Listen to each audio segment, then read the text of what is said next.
नमस्कार दोस्तों, मैं हूं शेष मणि पांडे और आप सभी का स्वागत है मेरे YouTube चैनल पैरामेड टॉपिक पे। इस वीडियो में आज हम बात करेंगे एड़ी के निचले हिस्से में होने वाले दर्द, सूजन, गठान, जिसे हम एंकल बर्साइटिस के नाम से जानते हैं। हम जानेंगे कि ये बर्साइटिस क्या होता है, इसके लक्षण क्या होते हैं, इसे घर में कैसे ठीक किया जा सकता है या फिर इसमें यूज होने वाली कौन-कौन सी मेडिसिन होती हैं। तो वीडियो को लास्ट तक जरूर देखें और अगर आप पहली बार मेरे चैनल पर विजिट कर रहे हैं या अभी तक मेरे चैनल को सब्सक्राइब नहीं किए हैं तो रिक्वेस्ट करूंगा कि चैनल को सब्सक्राइब कर लें ताकि ऐसे इन्फॉर्मेटिव वीडियोस आप तक आसानी से पहुंच सकें। तो चलिए हम वीडियो में आगे बढ़ते हैं।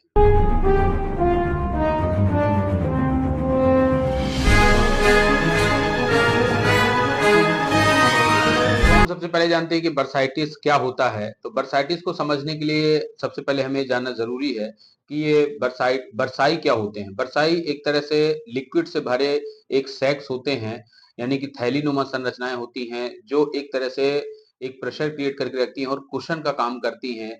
ये स्पेशली जॉइंट्स में देखी जाती हैं, यानी कि हमारी मस्कुलोस्केलेटल मूवमेंट जहां पर होती है वहां पर किसी प्रकार की रगड़ ना हो, फ्रिक्शन ना हो, उनको बचाने के लिए ये काम में करती हैं। हमारे बोन्स की सतह पर जहां पर टेंडन होते हैं उनकी सतह पर ये बरसाई होते हैं और इनकी लोकेशन की अगर बात करें तो ये सब क्यूटेनियस, सब मस्कुलर, अपर बॉडी बरसाई, हिप बरसाई और नी बरसाई और एंकल बरसाई के रूप में ये लोकेटेड होती हैं। तो बरसाइटिस का मतलब होता है सूजन। इन्हीं बरसाई यानी कि थैलीनुमा संरचना जिसमें लिक्विड से भरा रहता है, इनमें अगर सूजन आ जाती है तब इसको बरसाइटिस कहा जाता है। अब हम जानते हैं इनके कारण क्या है कि बरसाइटिस यानी कि ये सूजन क्यों आती है। तो इसके कई कारण होते हैं जिसमें कि पहला है ओवर यूज, यानी कि ओवर यूज या कि repetitive motions of ankle joints, जो कि यानी कि देखा जाए तो ऐसी कोई मूवमेंट जहां पर लगातार बार बार उसी जगह पर मूवमेंट की जा रही है, जो कि ज्यादातर रनर या डांसर के एक्टिविटीज पर ये देखा जाता है।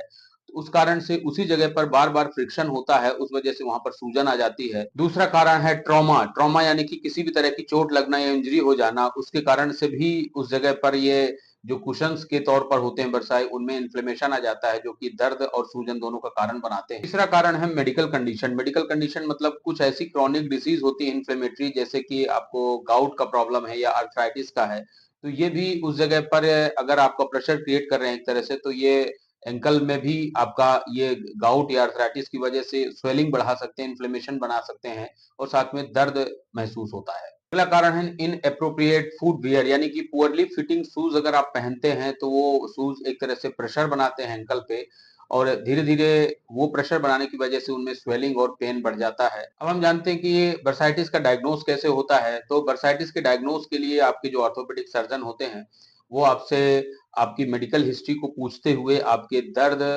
सूजन और किस कब से है और किस टाइप का है, तो उसकी पूरी जांच लेते हैं, आपसे पूछते हैं मेडिकल हिस्ट्री से रिलेटेड आपको कोई दूसरी बीमारी तो नहीं है, जैसे कि अर्थराइटिस, गाउट या कोई और क्रॉनिक डिसीज जैसे कि डायबिटीज है या हाइपरटेंशन है या कोई अन्य बीमारी तो नहीं है। इन सब चीजों के आधार पर वो लक्षणों को देखते हैं और उसी के आधार पर ये डिसाइड कर लेते हैं कि बर्साइटिस का केस है। दूसरा, अगर कई बार जरूरत लगती है तो एक्सरे या एमआरआई की भी नीड लगती है, तो वो रिकमेंड करते हैं और उसके आधार पर देखते हैं कि इन्फ्लेमेशन की सीवियरिटी कितनी है। अब हम बात करते हैं बर्साइटिस की ट्रीटमेंट के बारे में। तो बर्साइटिस का ट्रीटमेंट डिपेंड करता है आपकी एज, आपकी वेट, आपकी फिटनेस, हेल्थ ओवरऑल कैसी है, क्रॉनिक डिसीज तो नहीं है कोई। तो इस हिसाब से ये डिसाइड होता है कि ट्रीटमेंट पे आपको क्या देना चाहिए। उसके ट्रीटमेंट के साथ कुछ सावधानियां भी जरूरी होती हैं, जैसे कि अगर आपको अफेक्टेड एरिया में दर्द और सूजन है तो आपको एक्टिविटी बंद करनी होगी कुछ दिनों के लिए ताकि आपके दर्द और सूजन कम हो जाए।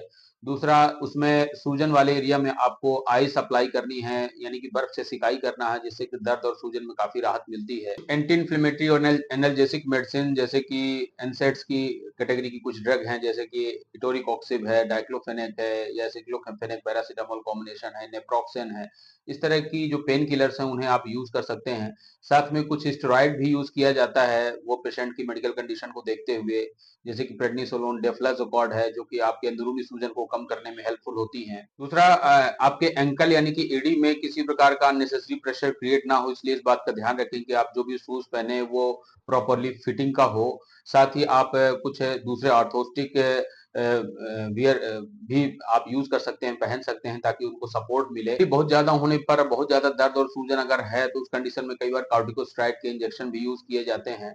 इसके अलावा अगर गठान बनी हुई है तो हिपेरिन लिक्विड का भी सोल्यूशन अप्लाई किया जाता, टॉपिकली यूज किया जाता है, जो कि एक एंटीकोगुलेंट होता है, और ये धीरे धीरे आपकी ये सूजन को भी कम करता है, दर्द को भी कम करता है, और वहां पर वो जगह सॉफ्ट होने लगती है, और ब्लड सर्कुलेशन सही होने के साथ साथ धीरे धीरे वो जगह नॉर्मल हो जाती है। अगर सिवियरिटी इतनी ज्यादा है कि ये सारे उपाय अगर काम नहीं करते हैं, तब लास्ट ऑप्शन होता है कि सर्जरी। सर्जरी यानी कि सर्जिकल मेथड से उस पर पर्टिकुलर उसका ट्रीटमेंट किया जाता है। अब हम जानते हैं कि बर्साइटिस के केस में इसके लक्षण क्या होते हैं, कैसे कैसे सिम्टम्स होते हैं।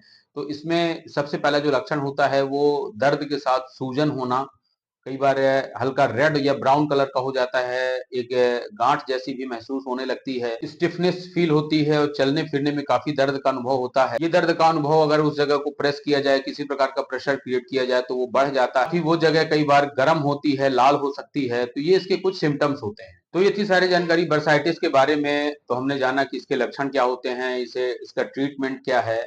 तो उम्मीद करता हूँ कि वीडियो आपको पसंद आएगा, और ऐसे ही मेडिसिन एंड हेल्थ से रिलेटेड वीडियोस के लिए आप हमारे चैनल को सब्सक्राइब करें और साथ ही बेल आइकन दबाएं। मिलते हैं नेक्स्ट वीडियो में। Thank you so much for watching.